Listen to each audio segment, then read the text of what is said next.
Hello, everybody. I'm Melissa, and welcome back to Book Bar, and welcome to my monthly stats and faves for the month of February. I can talk, I promise. If you want to hear full thoughts about the books that I read, I will have my mid-month wrap-up where I talk about 15 books, and my end-of-month wrap-up where I talk about 16 books. So if you do math, you can tell I read a total of 31 books in the month. I had read a total of 12,294 pages. I had 2 DNFs, and my average page length was 397 pages. So a little bit longer than normal, because I feel like normally I'm around like 350, because that's pretty standard average page length for like a romance book. Sometimes I read a little bit shorter, sometimes I read a little bit longer, so this was a little bit higher than normal.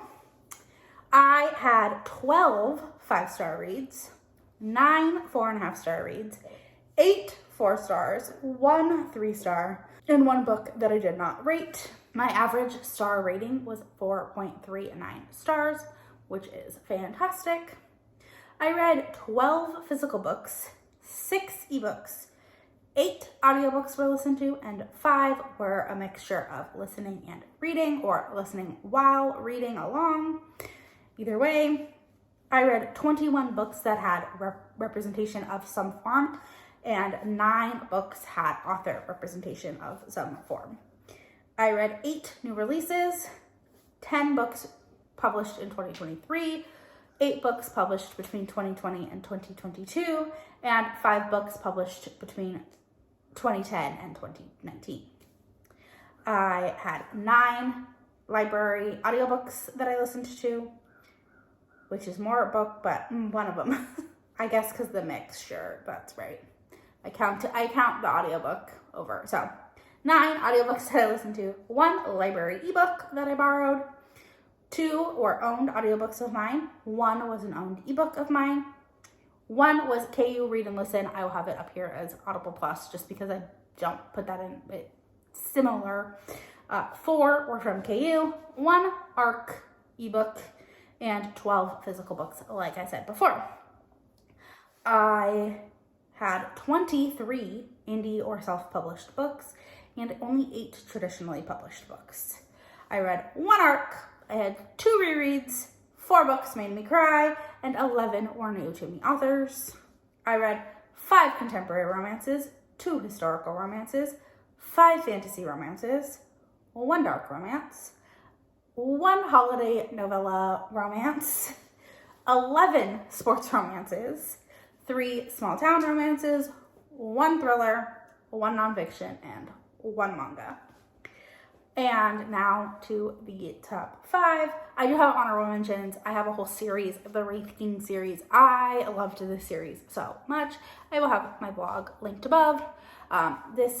It follows the first 2 books, Radiance and Eidolon, follow Brishan and Ildiko, who are entered into a marriage of convenience, arranged marriage, to become allies, for their 2 people to become allies, because Brishan is part of the Kai species and Ildiko is a human. They both think the other one is absolutely hideous. He calls her a hag, she calls him a monster or something, and they end up forming like this really great friendship and falling in love. Then in the 3rd book, The Ipos King, that follows Brishan's cousin Anuset, who is a Kai female warrior, and Saravek, who is a human male who lives in the territory near Brishan's territory.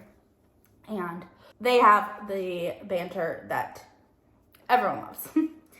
Then at number 5, Magnolia Parks Into the Dark. Had to put this on there. This book made me bawl. It made me sob.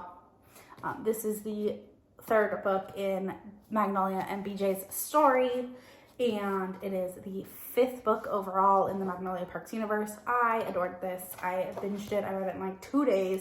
And yeah, I just loved it. I love BJ and Magnolia. This one was a lot less like messy and toxic than the others, but you kind of know why. You have to have read the series in order to read this, but you kind of know why. And it was just sweet. I loved it. Of course, I loved it. Then at number 4, we have Only for the Week by Natasha Bishop, Who knew that a novella would make it into my top reads? I absolutely adored this. This follows Rome and Janelle, and Janelle's sister is marrying Janelle's ex-boyfriend. Janelle does not care one bit about this. She knew pretty early on in their relationship that that her and her ex were not meant to be together. Rome happens to be the best man at this wedding, and he realizes that Janelle kind of is doing everything for everyone else and not really doing anything for herself. So he strikes up a deal with her that he is going to make her feel good for a week until all of the families descend upon this island, and things go from there. It was fantastic. It was spicy. It was beautiful. It was swoony. I adored this. And it was only like 200 pages. Love it so much. I'm so glad that I have this beautiful Hello Lovely edition cover that just fits Rome and Janelle so much. Then number 3, I have Ashes of You by Catherine Cowles. This is, I love the naked hardcover. This is Lawson and Hallie's story, and Lawson is the final Hartley to get his book. And he is a single dad of 3 boys, and Hallie becomes his nanny after he's had some doozies, and he had actually saved Hallie years ago from a serial killer, and now she is back and wanting to help out Lawson, and it was just absolutely beautiful. I loved it so much.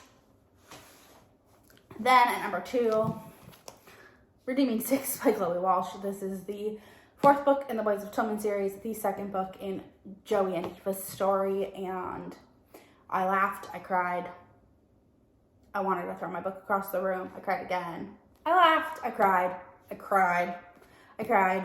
and then I felt hopeful at the end.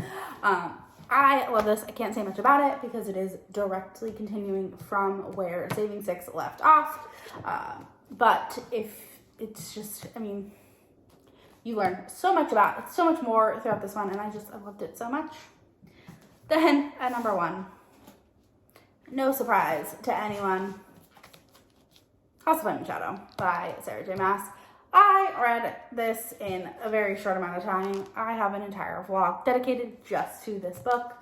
This is just, there's not much I can say because it is the 3rd book in a series that follows Bryce Quinlan, who is a half-fae, half-human woman, and she gets up to some shenanigans with a fallen angel, Haunt Athalar, and things go from there, and I love this series. I can see the criticisms, but I adored this so much. So, yeah, those are my stats and my 5 faves from the month. If you made it to the end of this video, leave me is there a compass? I think there's a compass. If not, leave me some sort of map-like emoji, and don't forget to like, comment, subscribe, all the fun stuff. It really helps me out, and I will see you all in the next one. Bye.